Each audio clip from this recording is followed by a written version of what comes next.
What's up guys, welcome to a new video about training in Brazil. In this video we'll talk about training in Brazil specifically during the pandemic. So a lot of things have changed, a lot of things also have stayed the same, but I'm currently in Brazil and I'll walk you guys through exactly what has changed, what you need to take care of, what you need to keep in mind when you go to Brazil, visit Brazil during this strange time.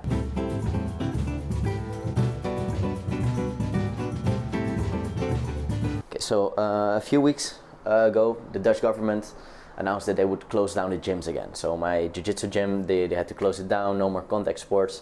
You could only do some fitness, but also very limited, only 30 people in every gym. So it's hard to get any spots. So I started thinking how I'm gonna solve this problem. I really need to train for my mental well-being. So I decided to just go to Brazil. Training is still allowed here, there are some restrictions, but the gym is open and I can get some really tough training in. So I'm really happy to have made that decision. Okay, so in this video I'll talk you through the whole process of getting the flight, the actual flight, arriving in Brazil, the rules I have to follow here, and yeah, I'll help you guys through the whole process. Okay, so for the flight, the flight was mainly positive. It was a lot cheaper to get a flight. I was able to get a KLM retour flight without any stopovers, without any layovers, for the same price I usually pay for a one-way with layover. So I was really happy with the flight, quite cheap, with a good flight agency, and also the flight was almost empty. So I had the whole row for myself. I could lie down, get some sleep, and if I wanted to. So the flight part was pretty good. Before I went onto the flight, I had to fill in a form according to the emails I got. Declaring that I didn't have any COVID symptoms, that I was fully healthy. I filled in the form, but I didn't really have to use it anywhere. And when I checked in, they also asked me about my objective of the trip. So they asked, what are you going to do in Brazil? Are you a citizen there? I was like, no, I'm an athlete. I train jiu-jitsu. I'm going to train jiu-jitsu there. And everything was okay. It depends a bit on the country, I think. For the Netherlands, even if it's not advised to go to the country, you can still go. It's your own responsibility. So that was not too much of a problem to enter the flight. In the flight you had to wear a face mask the whole time, and in the emails they said I would have to change it every 3 or 4 hours, but that wasn't checked either, so I just had to put on my face masks. Every time they would bring food or drinks, you could take off your face mask and just enjoy the food and drink, and then you had to put it back on. So for the flight, except for the face masks, it wasn't that bad. When I got into the country, I went to the immigration office, where there's a federal police agent or somebody that works for the federal police sitting there, and they're gonna check if you have any problems, if you're on any lists, and if you can go into the country. And I usually have some problems there because one time I overstayed my visa. You can check that out in this video right here. So I was like a little bit nervous. I've been there for a few hours already, the last time I got into the country, so I knew what could be waiting there. And I showed the girl my passport and she said, okay, do you have a minute? I was like, yeah, sure I have a minute. And she went, took my passport, she went to the office, and after a while she came back. I was waiting there, I was getting a little bit nervous, like, oh shit, will they let me into the country? It's like, okay, the police officer wants to speak with you. Like, oh shit, now it's gonna happen, they're gonna kick me out of the country. So I went there and there was a really big, strong, bold guy, police agent waiting for me in uniform. I was like, oh shit. And he comes towards me, he's like, okay, what are you gonna do in the country? I was like, I'm gonna train jiu-jitsu. I was like, okay, are you sure? You sure you're gonna train jiu-jitsu? I was like, yes sir, I'm gonna train jiu-jitsu. I'm an athlete, I'm gonna train jiu-jitsu. He was, yeah, I can joke around with this guy. It's like, okay, don't you recognize me? I'm like, recognize you? But he had a mask on, so it was really hard for me to see who he was. And he took off the mask, and then I saw he was one of my teammates at the house fight company. So we talked a little bit. His shift was ending, so he would give me a ride home. I didn't have to go with the bus. That was a big relief. And everything turned out really well, but that scared me off a little bit. But it turned out all right in the end. I didn't have to show any paperwork.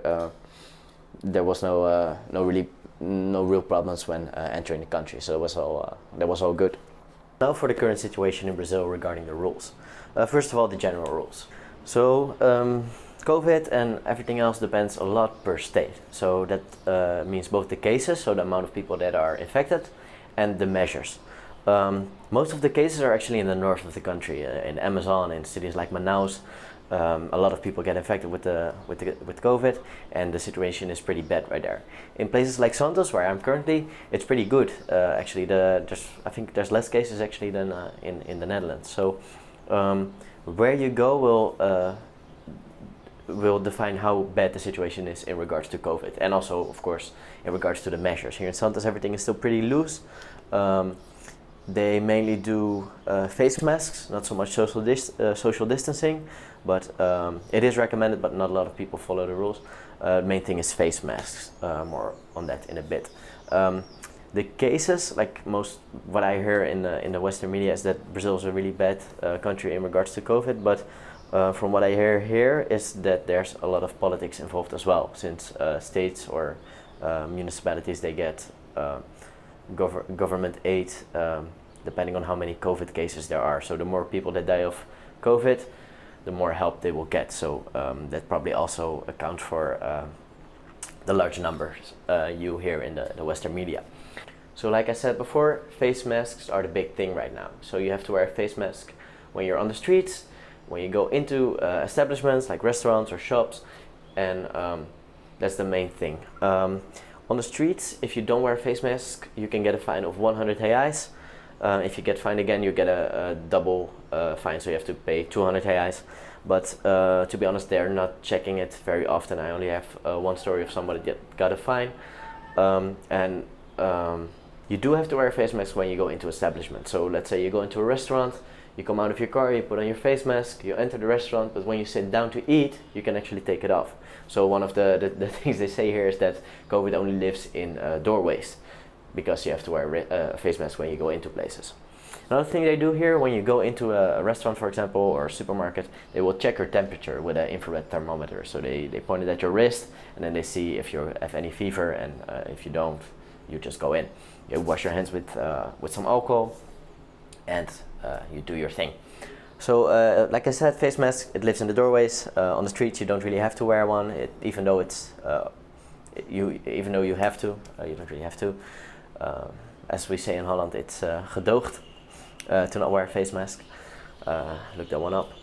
And that's the main thing. Social distancing is not really a problem here. People don't really follow the rules. In regards to social distancing, it's recommended to keep 2 meters of distance, but not a lot of people do it. Another positive about the situation right now, especially for people visiting, not so much for the people that live here, is that the real is at a very, very low point. So my euro usually buys 4 to 5 reais. Right now it can buy 6 to 7 reais. Then let's talk about the rules in regards to jiu-jitsu. The gyms, like I said before, it depends a lot on the stage you're in. So in Sao Paulo, where I am in Santos, the gyms are all open. You have to follow all the rules, wear a face mask when you come in, they check your temperature, and then you go to train, and you don't have to wear a face mask anymore. Also, no limits of amount of people, no need to register before you go to class. It's all pretty lenient as long as you wear that face mask. Competitions are also going on. I'm actually competing within a few weeks, some South American championship from a local organization. But the good thing is there's so few competitions that all the good guys are going to all the competitions. So you can see something that could be a world championship final happening right there in Sao Paulo. So that's a good thing about the competitions in Brazil. So for me personally, a lot of positives and a few negatives. My money is worth a lot. Flights are cheap, flights are empty. Training is allowed, competition is allowed, so mainly good things. Of course, you have to be careful with your face mask, and you have to follow some rules. But if you ask me, right now Brazil is a paradise to train in and to improve. So if you're stuck in your country, you can't train, you can't do anything, you can work, or maybe you work online, I would definitely recommend you to go to Brazil. Of course, the situation can change at any moment, so don't take my word for it, but I took the risk, and for me the risk paid out very well. I'm training a lot, I'm seeing my friends, I can go out, I can eat, I can drink, I can do basically all the things that are not allowed in Europe, and the situation is quite safe in regards to COVID infections, so I definitely recommend it. If you want to go to Brazil and you haven't gotten it already, get my free ebook right here in the description below. It tells you all the cool places you can go to, which places you should avoid, which places you should visit, and it's totally free, so make sure you get that one. If you already read that one, and if you want to make sure you're really prepared for the trip, get my full guide to training jiu-jitsu in Brazil. I'm actually going to update it as well with the new COVID measures. So if you already bought it, of course you're going to get the updated version in your mailbox.